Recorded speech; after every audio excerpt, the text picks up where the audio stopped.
Hey guys, welcome back. So our last video ended kind of abruptly because when I tried to open this YouTube link, my QuickTime Player software that I use to record my movies just quit on me, so it didn't really like that. So I updated some software, and I think I've got it working now. So why don't we go ahead and pick up where we left off last time. So what we were talking about is we were talking about the whole idea that unlike skeletal muscle, cardiac muscle is perfectly capable of contracting, relaxing, and contracting and relaxing on its own without any input from the nervous system. We, of course, understand that both the sympathetic and parasympathetic divisions of the autonomic nervous system do have a level of control over both cardiac and smooth muscle, but the difference is that the ANS does not determine whether those muscles contract or not, certainly not like the somatic nervous system with skeletal muscle. Cardiac and smooth muscle are going to contract and relax at a given rate that is determined by either pacemaker cells or pacesetter cells.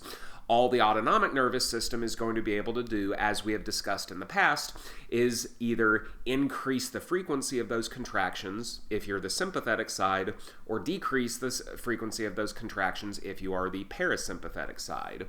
So let's go ahead and take a look at this YouTube link now. So let me move me out of the way.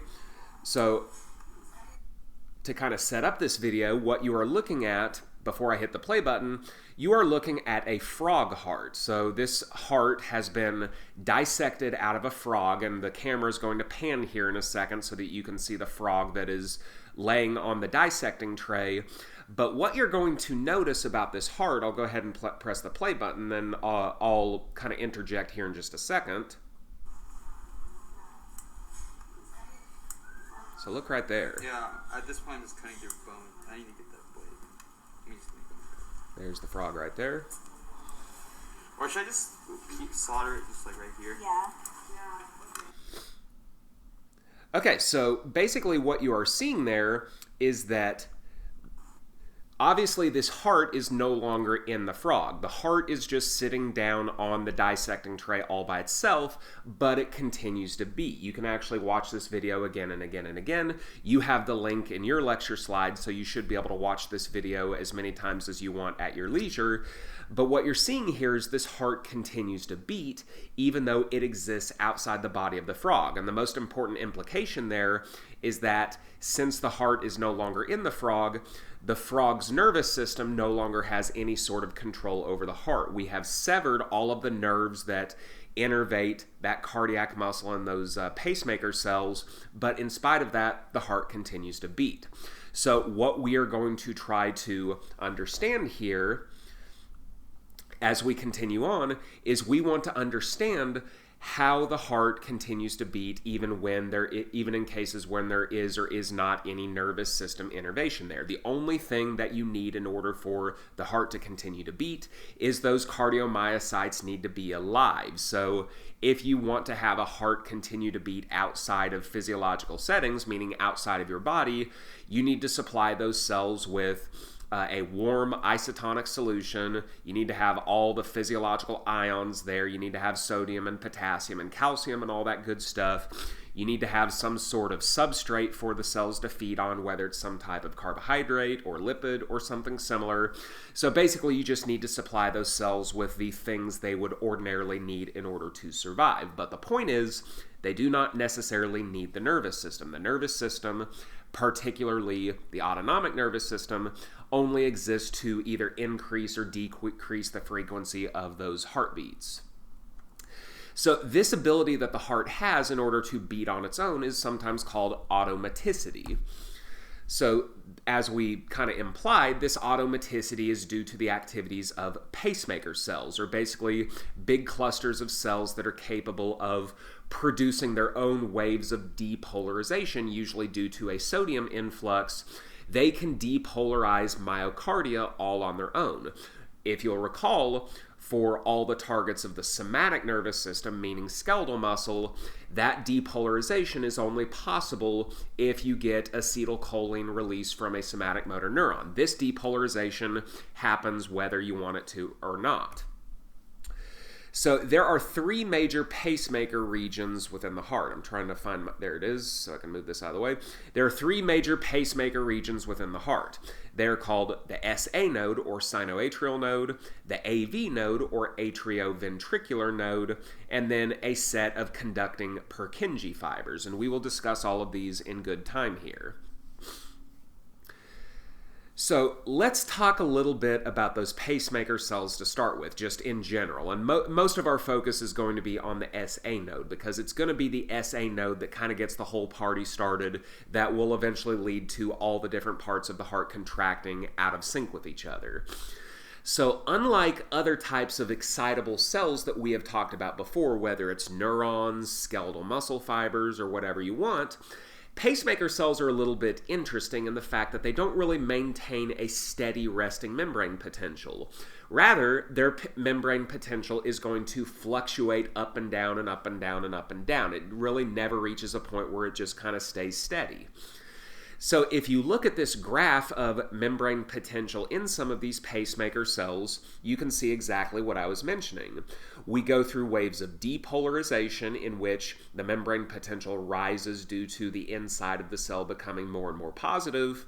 We see a repolarization phase, in which potassium exits the cell and the membrane potential climbs back down as the inside of the cell becomes less positive. So this looks probably pretty familiar so far. It looks a lot like a neuron or skeletal muscle fiber action potential. But what you'll notice here is we do not level off to reach a resting membrane potential, which, if you were going to prescribe a resting value, it would probably be this purple line here at -60. But as soon as we reach that -60, you can see we start a slow depolarization phase again. So we never really get a chance to stay at that resting value of -60, if that is our resting value. As soon as we get to -60, we start climbing back up in a slow depolarization phase before we reach a threshold, which is about -40, and then we start the depolarization, repolarization phase all over again. And this is all going to repeat and repeat and repeat and repeat. So this is exactly why a pacemaker cell never really settles on a resting membrane potential, because everything is just constantly repolarizing, depolarizing, repolarizing, and depolarizing. So if you look at the orange right here, this slow depolarization phase, this is due to the spontaneous opening of a type of sodium channel, which are sometimes called funny sodium channels. These are kind of like sodium leak channels, meaning that these are channels that are going to kind of be opening and closing sporadically, meaning that there's not really any tight regulation of them. So they tend to open up somewhere around the time when we get to that -60 value, and when these funny sodium channels open, we are of course going to get some depolarization. But the fact that we get this slow depolarization tells you that there's not a whole lot of sodium moving through these channels. It's kind of a slow influx, which produces a kind of slow, methodical depolarization. So once we hit that threshold value of -40 as opposed to -55 in a neuron, we are going to open voltage-gated calcium channels. So this is kind of a departure from what we're familiar with. What we're familiar with in a neuron is that when we hit that threshold of -55, we open voltage-gated sodium channels. So here, two things are different. Number one, we are having a threshold of -40 rather than -55. And secondly, instead of opening voltage-gated sodium channels, we are instead opening voltage-gated calcium channels. Regardless, if you open a calcium channel, the product is going to be basically the same. You're going to get depolarization as calcium moves from the extracellular fluid into the intracellular fluid. You have positive charges moving in, so that produces depolarization up until about the point where we get to +20. So everything else is going to be fairly similar. Eventually those calcium channels will be inactivated. This will then lead to the opening of voltage-gated potassium channels, just like what we saw in neurons. Potassium goes from intracellular to extracellular. That produces a repolarization phase. and we repolarize to -60, which is going to be when those funny sodium channels will reopen and start the whole process over again. So we had mentioned at the tail end of chapter 10 that cardiac muscle is organized into these contractile units called myocardia. One single myocardium consists of all the cardiomyocytes that are connected together through gap junctions. So the implication here, given what we just talked about with the pacemaker cells of the sinoatrial node, is that if the cells of the SA node are producing these waves after waves after waves of depolarization through the opening of those funny sodium channels and then eventually those voltage-gated calcium channels, we can get those positive ions to flow through these open gap junctions so that the source of the depolarization here in the SA node, those positive charges can spread throughout the myocardia, provided that gap junctions are available to allow that signal to spread, to allow those positive charges to move from cell to cell to cell to cell.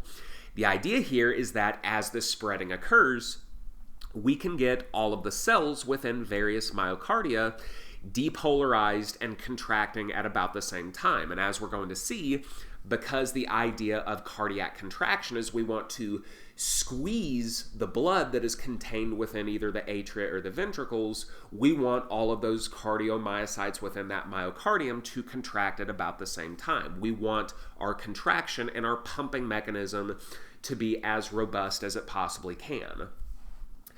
So here's something that's going to be very important for us moving forward. The myocardia in the atria are distinct from the myocardia in the ventricles, meaning that the cardiomyocytes that surround the atria, those top or superior heart chambers, are not going to be connected via gap junctions to any of the cardiomyocytes down around the ventricles. So what this means for us is that the atria and the ventricles are going to contract independently of one another, meaning when the atria are contracting, the ventricles are going to be relaxing, and vice versa. So just to kind of reiterate here, these pacemaker potentials, or that rapid depolarization we get in the SA node, this will spread from the SA node through gap junctions into the atrial myocardium. And as we're going to see here in just a minute, this SA node is located a little bit on the superior side of the right atrium. So the cardiomyocytes that are going to directly benefit from this pacemaker potential are specifically going to be the myocardia of the atria, not the ventricles. So when the SA node produces these pacemaker potentials, this is going to spread throughout the atrial myocardia, and the atria are going to contract first. So when the SA node fires those pacemaker potentials, the atria will contract, and that's the only thing that's going to happen immediately. So we understand we want the ventricles to contract as well, and after the atria have contracted themselves, but there is no way for this signal to spread through gap junctions to the ventricular myocardium because, as we said, the atria myocardium and the ventricular myocardium are not connected through gap junctions. So we need a different way to spread this depolarization to the myocardia of the ventricles. So let's take a quick look at how we do that. So in this picture here, where I have my pointer right here is the location of the SA node. So it's located literally right on top of the outer part of the right atrial myocardium. Because the atrial myocardium is connected via gap junctions, that depolarization will spread from the right atrium and over to the left atrium.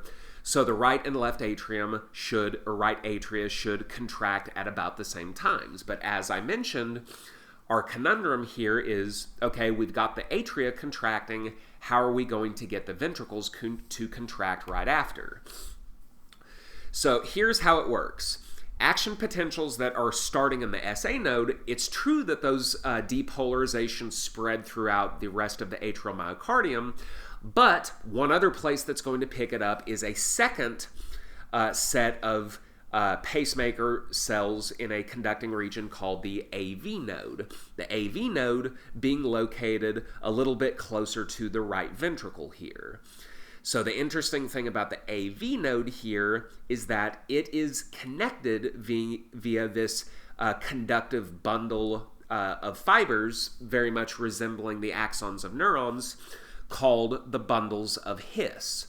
The bundles of His connect the AV node and allows for the conductance of that depolarization down the length of these bundles of His through the septum, and then the bundles of His will branch off into both the left ventricular myocardium and the right ventricular myocardium, and these branches are called Purkinje fibers.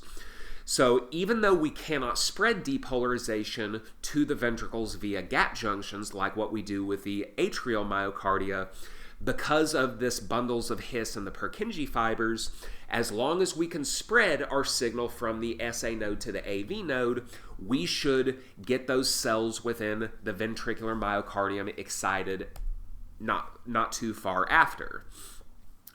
So because there is a little bit of delay from the time the atria get excited to the time the ventricles get excited, this is what's going to guarantee that the ventricles will contract almost immediately after the atria do. And as we are going to eventually see when we start talking about the cardiac cycle, this is going to work to our benefit. It's best for us if the atria contract first and the ventricles contract afterwards. We do not want these things contracting at the same time. So in this picture, this is a nice picture. You can kind of get an appreciation for the waves of depolarization and how they spread from place to place throughout the different parts of the heart. So if you start here at number 1, the SA node, again located on top of the right atrium, is going to produce its pacemaker potentials. And here at number 3, you can see that we have spread that depolarization, which is indicated by the purple shading. We have spread that depolarization to all the myocardia of the atria, but not the ventricles just yet. So immediately after number 3 here, the atria are going to contract and pump their blood down into the ventricles. Okay, so number 4 here, you can see that the AV node here is highlighted in purple, and we're starting to spread that depolarization down through the bundles of His through the septum and outward towards the left and the right ventricular myocardia. Soon after that, you can see with the purple shading here in number 5 and number 6, we get full depolarization of the ventricular myocardium, and soon after that, the ventricles will contract, and then we will go back to our starting point there.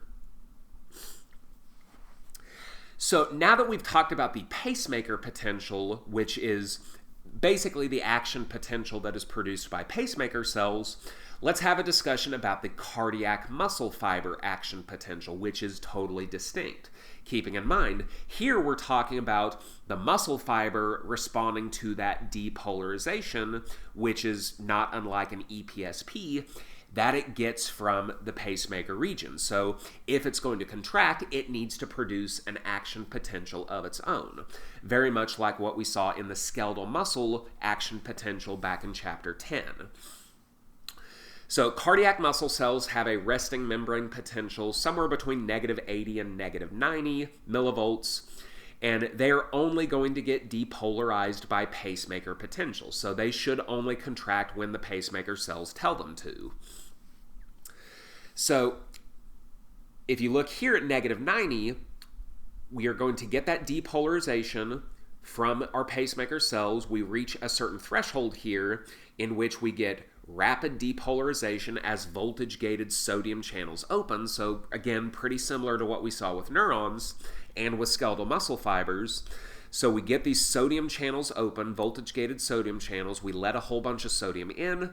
That accounts for our rapid depolarization. And then, again, just like what we saw with neurons, we inactivate these channels at about +30 millivolts, so almost identical to what we saw with neurons. Here's where things get a little bit different. Instead of having a rapid repolarization phase due to the rapid efflux of potassium through voltage-gated potassium channels, we instead get kind of a slow, drawn-out plateau phase, what you see there in purple. So we're getting some repolarization, but it's kind of slow. It's not nearly as rapid as what you would expect. So this is due to 2 different things. Number one, it is true that about the same time that we inactivated those sodium channels, we also opened voltage-gated potassium channels. So again, almost exactly what we saw in neurons. But that's not the only thing that's happening here. Another thing that happens up here at positive 30 is that we open very slow calcium channels. Slow meaning that these channels are not going to let calcium out at a very fast rate. Some calcium, or excuse me, letting calcium in. Some calcium is getting in, but not very much. So what is it that causes this plateau phase? What causes this very, very gradual and very slow repolarization? Well, there are two competing forces here. Potassium, which is exiting very rapidly, should produce on its own a very rapid repolarization. So if that was the only thing happening, this potassium coming out, our repolarization would be going way down very quickly, just like what we're used to. But there is a competing force here, calcium coming into the cell. If calcium comes into the cell, the inside becomes more positive and would produce depolarization instead of repolarization. So the fact that we get a slow repolarization here tells you that the potassium leaving the cell is happening at a faster rate than the calcium coming in. If potassium leaving is the only thing that happens, then our repolarization should happen very quickly. If calcium coming in is the only thing that happens, then depolarization should happen fairly slowly because the calcium channels are slow. But because both things are happening at the same time, the influx of calcium slows down the repolarization phase. So think of it like this. Think of it in terms of money. So if you did not have any expenses, meaning you don't have a mortgage to pay, you don't have rent to pay, you don't have to pay for groceries, you don't have to pay for cable or childcare or anything, you don't have to pay for anything. But you do get your income, so you do get paid for the work that you do. Imagine how quickly you would accumulate wealth. If you make money, you make lots of money, but you don't have any debts, you don't have any expenditures. That would be like if your potassium channel was the only thing that's happening. You get that repolarization and that's the only thing that's happening. But in the real world, not only do we have income, but we have expenditures. So think of the calcium channels as being expenditures. So our accumulation of wealth, meaning those potassium ions that are leaving for the repolarization phase, our accumulation of wealth is slowed by the calcium coming in, which is working against the potassium going out. So that helps to explain this plateau phase here. We get a very slow repolarization because potassium is trying to leave to get the repolarization sped up, but calcium is coming in, which produces a competing depolarization force. Both of them together, the repolarization is still a little bit stronger, which is why the overall net effect is repolarization. But eventually, when those slow calcium channels close, you can really see this in action. Now that the potassium channels are the only thing that's open, we get a very sharp repolarization phase, so you can see exactly what it would have looked like if the potassium channels were the only thing that were open. So the question you might have is, why have this plateau phase? What's the whole purpose? It doesn't seem to serve any real purpose. Well, it does. You just have to kind of think about it here. So what the plateau phase does is it greatly prolongs and extends out the absolute refractory period. So if you go back to our discussion on this in chapter 12 on absolute refractory periods, the way we defined an absolute refractory period is this is the amount of time that has to pass between the initiation of your first action potential and the initiation of a second.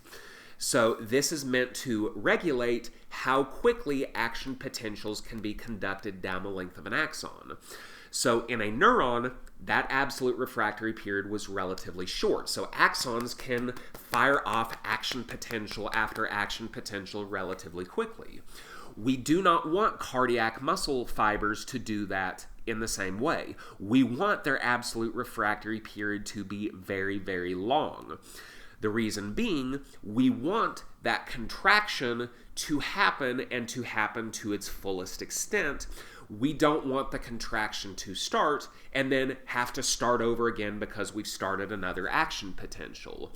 So the whole purpose of having such a long absolute refractory period is to make sure that we get the full contraction at full strength so that we can effectively pump the blood. So this is a nice set of graphs in that we are directly comparing skeletal muscle action potentials and contraction to cardiac muscle action potentials and contractions as well. And we can kind of see what we just talked about on the previous slide in action here.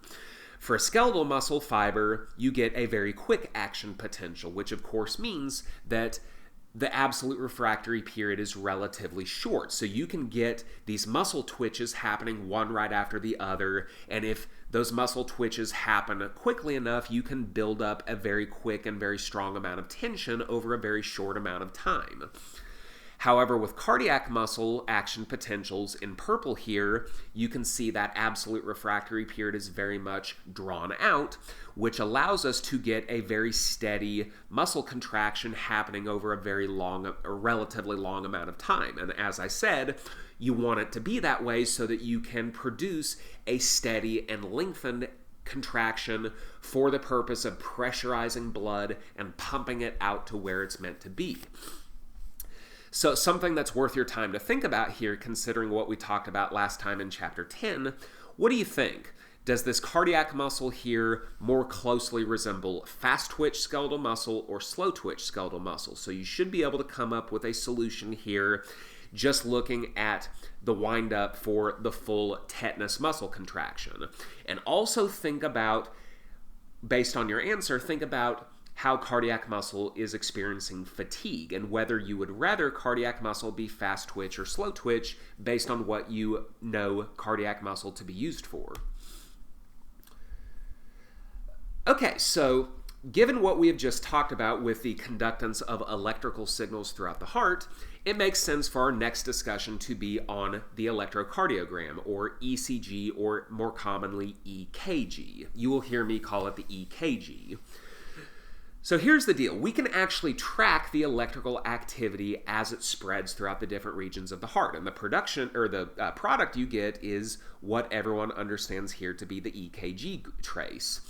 So the reason why we're able to pick up on this with medical equipment is because all of our bodily fluids, we understand both extracellular and intracellular, are very good conductors of electricity because they contain a lot of electrolytes like sodium, potassium, calcium, and the like.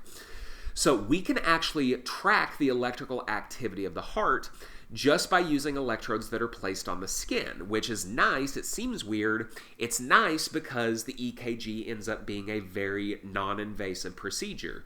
We don't have to cut into someone's thoracic cavity, and we don't have to place electrodes directly on the cardiac muscle of the heart. We can actually pick up on what I guess you might call the shadows of this electrical activity as some of this depolarization, repolarization spreads throughout our different bodily fluids. So the EKG that is produced in normal patients should be very consistent and very reproducible, which is why it's a good thing for us to talk about this, because you can infer a lot of important information just from looking at someone's EKG traces. So for a normal, healthy patient with a perfectly pristine heart, the EKG should produce a number of different waveform patterns, and these are called the P wave, the QRS complex, and the T wave. So each one of these should be picked up by a normal EKG, and if any of these look at all out of the norm, that usually will tell you exactly what abnormality that you happen to be dealing with. So one thing that we do want to make clear is that what you're looking at with an EKG here, this is not a graph of membrane potential. So not every incline up necessarily means depolarization, although many of them do, and not every trend down necessarily means repolarization, although some of them do. So these are not themselves action potentials. This is going to be just measured in raw voltage, the raw voltage spreading through extracellular fluids. So if you compare an EKG here, you can see P, Q, R, S, and T. If you compare that with the action potential or membrane potential graph of a cardiomyocyte, you can see a lot of differences here. Number one, the P wave does not really correspond to any change in the membrane potential of a cardiomyocyte, in the ventricles anyway, as we are going to see here in a little bit. It would be different if we were measuring the measuring the membrane potential in a atrial myocardial cell. So a little bit of difference there. So what you see here is that this incline up, this depolarization we see from the opening of those voltage-gated sodium channels, it does correspond to a incline up from Q to R here. But this incline, this sharp decline down here, does not necessarily correspond to a big sharp decline down in the action potential graph. And then this T wave right here, which goes up, it actually corresponds with a repolarization event. So the important thing to take away here is that the membrane potential, which is measured here in the bottom graph, is not the same as the raw potential voltage graph shown here on top. So don't necessarily fool yourself into thinking that the P, Q, R, S, T, and so on necessarily is telling you what the membrane potential of that cell is. So, like I said, the action potential shows membrane potential, whereas the EKG is just showing you raw voltage over time.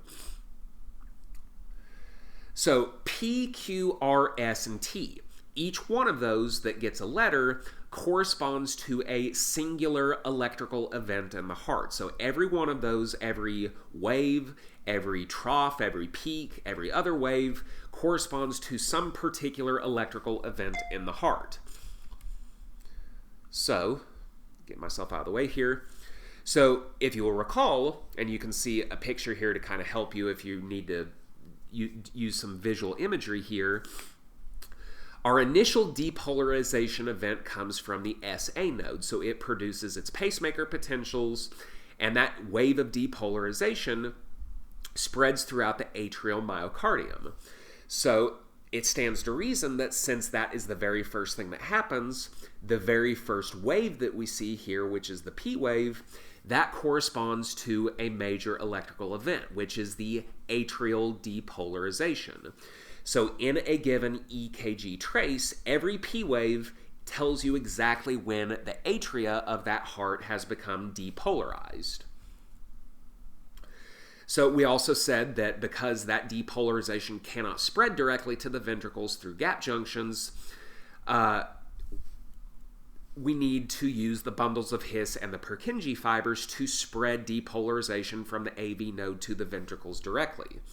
So our next event, going from P to Q here, point Q there corresponds to the depolarization of the septum. So if we come up here to the top right, the AV node picks up that depolarization from the SA node and then spreads it throughout the septum here through the bundles of His. So the cells of the septum do become depolarized, and that produces point Q right there. Okay, point R, which is a major electrical event based on how tall the peak is, this corresponds to the very beginning of the depolarization of the ventricle myocardium. So as we pass or spread that depolarization through the Purkinje fibers and we just start to really depolarize the ventricular mass, this produces point R on the QRS complex. But at that point, the ventricles are not quite fully depolarized, so those Purkinje fibers will continue to spread the depolarization, and that will eventually give us point S. So point S corresponds to the complete and finished depolarization of the ventricles. So point S is going to tell you exactly when the ventricles have finished depolarizing, and they are going to contract almost immediately after. And then the T wave represents the repolarization of the ventricles. So after the depolarization in the cardiomyocyte action potential, you then, after a drawn-out plateau phase and a drawn-out absolute refractory period, you eventually will get that rapid repolarization, which you can see here with the T wave. So a question you might be asking is that, okay, if you track everything that we've talked about here, we've seen the depolarization of the atria with the P wave, we've seen the depolarization of the ventricles with the R and the S, and then we see the repolarization of the ventricles with the T wave. What are we missing there? Well, we seem to be missing the repolarization of the atria. We saw the depolarization of the atria with the P wave, but what about the atria repolarizing? Where's that? And does it even occur? Well, to answer your question, yes, it does occur. We just cannot see it on an EKG trace. If the repolarization of the atria were to occur, it would happen soon after the P wave. But look at what is happening right after the P wave. It's our QRS complex. So the repolarization of the atria does occur. We just can't see it because it is hidden behind the QRS complex. Basically, as far as the electrodes are concerned, the QRS complex is louder and more worth displaying, so it kind of shouts down any repolarization of the atria that we could have seen. So you're basically not going to see it, not because it doesn't happen, but because it is an insignificant electrical event when compared to the QRS complex. So it does happen, you just can't see it.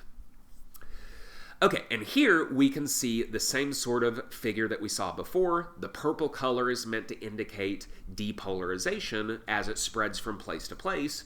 But now you can see this overlaid with an EKG trace happening in chronological order.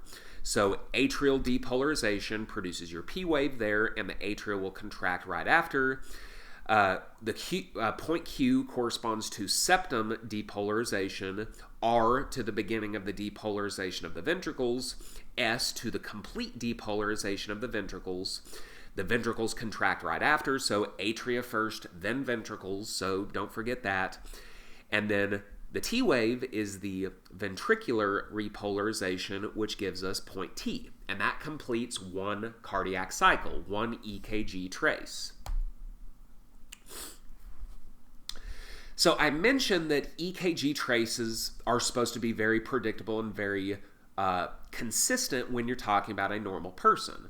But there are cases in which the EKG does not look right, and these are called arrhythmias. So like I said, arrhythmias are very easily detected by looking at someone's EKG. So EKG abnormalities, arrhythmias, can happen in a number of different ways. The first and simplest to understand is there's not necessarily anything wrong with the EKG itself. It's that you have too many EKG patterns or number of QRS complexes happening in a given amount of time. Basically, what that means is the heart rate is either way too high or way too low. So the average heart rate is usually accepted to be about 60 beats per minute. There's kind of a normal range there. There's a buffer zone. It's not unusual for the heart rate to get as low as like 40 or 45. It's not unusual for the resting heart rate to get as high as maybe 80 or 90. So a heart rate below 60 is what is called bradycardia, and a heart rate above 100 is called tachycardia. So that sounds a little bit contradictory. I literally just said it's not unusual for heart rates to get below 60 or maybe above 100, although 100's maybe pushing it. So both of these can occur normally. So tachycardia occurs all the time, say when you're exercising. When you're exercising, there is a systemic need for more blood and more oxygen, so your sympathetic nervous system gets the heart to beat faster for the purpose of delivering those nutrients to all the tissues that need it. That's normal. Bradycardia is not exactly unheard of either. I just mentioned for someone that has a lot of vagal tone, meaning they have a lot of parasympathetic activity through their vagus nerve, that suppresses the heart rate and keeps it well below 60, maybe around 50 or 40. So some of these can occur normally, but in a resting patient, especially for tachycardia, they're often telling of very serious problems. And then two other types of abnormalities can be picked up on with EKGs as well. They are called flutter and fibrillation. Flutter refers to an asynchronous beating of the atria compared to the ventricles, or vice versa. Basically what that means is that we said the atria should contract along with the ventricles right after. If they contract too close together or too far apart, that's what we call flutter. So we want the the atria to contract, and then the ventricles right after. If we wait too long between them, or if they happen too close together, that's going to seriously dampen our ability to effectively pump blood from place to place. And then fibrillation refers to a situation in which the myocardia of the atria are not in sync with each other, or the myocardia of the ventricles are out of sync with each other. That sounds kind of like the same thing, but here's what we mean by fibrillation. So let me position my hands here. So if this is our right atrium and this is our left atrium, in a case where we do not have fibrillation, they should contract together at the same time. Same goes with the ventricles. They should contract together at the same time. With fibrillation, one contracts then the other. One contracts then the other. So that's going to be a problem, because that is going to get you out of sync for the pumping of deoxygenated blood on the right side and oxygenated blood on the left side. So it's going to throw things out of sync, and it's going to make pumping blood more difficult. So here in this graph, you can actually see some examples of different types of either tachycardia, bradycardia, fibrillation, or flutter. So you can kind of look at these things on your own, but for sure you can tell in a number of these cases, especially here with this ventricular fibrillation, you can tell that the EKG trace does not look anything like what it's supposed to. So a defect in an EKG trace pretty much specifically tells you that there's a defect with the way that electrical signals are being passed from place to place throughout the heart. And if that's the case, of course, cardiac muscle contraction and blood pumping is going to be negatively affected as well. Okay, so we are going to go ahead and cut off this part right here. Our next topic on the cardiac cycle is going to be kind of a little bit heavy and involved, so I want to give you the opportunity to go ahead and take a break here and take stock of everything that we've talked about. So our next video will be our last one in Chapter 19, so I hope you look forward to it, and I will go ahead and sign off here, and I will see you next time.